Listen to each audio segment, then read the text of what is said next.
What I want to do in this video is connect traditional Shroud of Turin research with ancient scripture. When I invoke ancient scripture, I'm talking about extra biblical books. And of course, I love extra biblical books. I recite from them often here at the Unexpected Cosmology, as well as engaging in whole Bible studies on them. I would like to direct your attention to an entire paper I wrote on the Shroud. I've, of course, written dozens of research papers on different topics. I'd quickly like to thank all of my subscribers, so please subscribe if you haven't already. Like this video. Please comment below. Just a simple hello or shalom from under the dome will do. And I thank all my ministry supporters as well. You know, one of the things I love to do is sit here and drink my coffee and have these discussions with you. Freshly brewed, nice and hot. Now, getting back to the Shroud, the most important piece of evidence derives from the actual image on the cloth. I'm sure most of you are well aware of Shroud research by this point, and so you will once again want to recall that the blood stains and the picture negative, if one can even call it that, are two separate things. Without the image, all we would be left with is the blood. The blood is, of course, from the actual body, the flesh of the man touching the cloth, whereas the picture negative is something else entirely. That's why we can say there are two images on the Shroud. I highly doubt anybody in Yahusha's entourage would have saved a bloody mess like that, a Shroud, if it weren't for the witness of his image. Anywhere from 48 to 72 hours into the burial process, the body of the man within emitted a short, intense burst of vacuum ultraviolet radiation, thereby imprinting a perfect photographic negative image. I have read up on the conclusions of these Shroud researchers, and what they're saying is nothing short of awe-inspiring.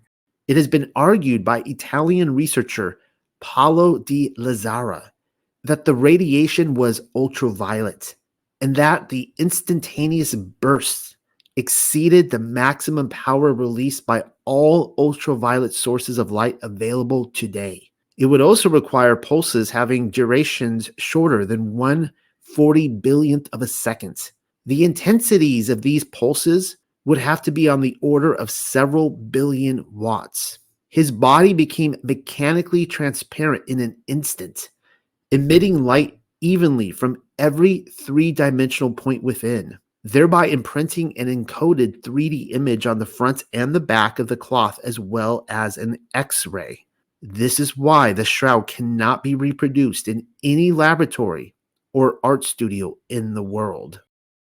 And so, getting to the sacred scripture, I found an instance when Yahusha glowed in the exact manner which has been described for us by the Shroud researchers. The following day, Yahusha took Kepha, Yaakov, and Yochanan, three of the apostles, to a cave high up on the mountainside, where they remained in meditation for 3 days. On the third day, there's that third day again, while seated in the cave, the others saw the whole body of Yahusha exude a light and become radiant, the colors being blue and white. They were astonished at such an inflow of power, for no other body could have contained it. Though manifesting in them also, it was much weaker. The three with Yahusha covered their eyes before the brilliance. And Yochanan said, "Master, while the Ruach HaKodesh manifests in us as no more than a faint blue glow, seen only in total darkness, your brilliance is like that of the sun compared with the palest star." Kepha said, "It is good for us to have seen this, for now we know how poorly we compare with you." The book of the Nazarene, chapter 15, verses 36 through 38. Now, if you're unaware of what the books of the Nazarene is and would like to read more of it, it's a phenomenal book. The Unexpected Cosmology is a small-time publishing company. We have this in our bookstore. It's going to be linked below this video. And we were the first to publish the book using the proper name restorations. Anyways, ultraviolet isn't the same as blue, you will tell me. But UV waves aren't exactly visible to the naked eye either. Blue is. Yahusha's disciples could only describe what they were capable of seeing. Being more brilliant than the sun compared with the palest star is saying something. That is while he was living, mind you. There is nothing in the textbooks which would describe how a dead man can accomplish the same task. Another passage identifying ultraviolet with the resurrection has come to my attention in Bezora Nicodemun. I am always on the lookout for clues, and what happened is I was giving the gospel another read.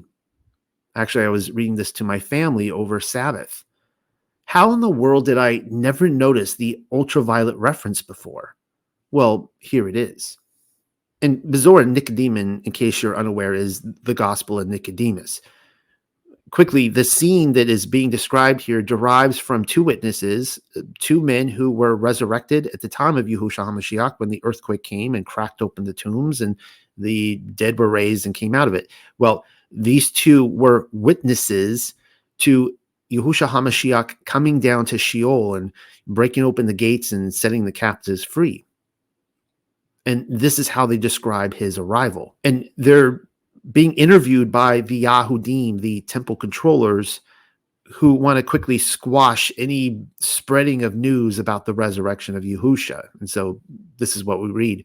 O Adonai Yahusha and Father, who art Elohim, also the resurrection and life of the dead, give us leave to declare thy mysteries, which we saw after death, belonging to thy cross.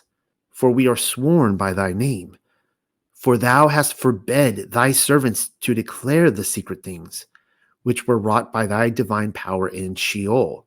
So these two men who are resurrected are saying that they were forbidden to speak of the mysteries of what happened in Sheol, but now they have been given clearance to write them down. And if I'm not mistaken, this whole portion is the written testimony of the two men who, in true Torah fashion, were taken to two separate locations, and they both wrote down their accounts, and the two accounts were put together and they matched up. When we were placed with their fathers in the depth of Sheol, in the blackness of darkness, all of a sudden there appeared the color of the sun like gold, and a substantial purple-colored light enlightening the place. There it is. Presently upon this, Adam, the father of all mankind, with all the patriarchs and prophets, rejoiced and said, that light is the author of everlasting light, who hath promised to translate us to everlasting light. Bezora Nicodemun 13, 1-4. I just love it when extra biblical books come together. If you're paying attention, there are two lights which suddenly appear in Sheol. The first is a gold-colored light, relatable to the sun. But then the second is ultraviolet, indicating the resurrection of Yahusha as seen on the shroud, which wouldn't be visible to anyone within the material and mortal realm. And of course, this connects with books of the Nazarene. They saw the brilliant lights of the sun with the bluish light. How did I read the Gospel of Nicodemus so often and yet miss it? Apparently, I'm not the only one. I have seen Yahusha's arrival to Sheol portrayed in numerous occasions, and never once was he ever painted from the purple side of the palette. Anyways, that's it for today. Hold on, I need another drink of coffee. I'll be drinking it all day, even when the video is off. Hope you all enjoyed that. Let's do it again.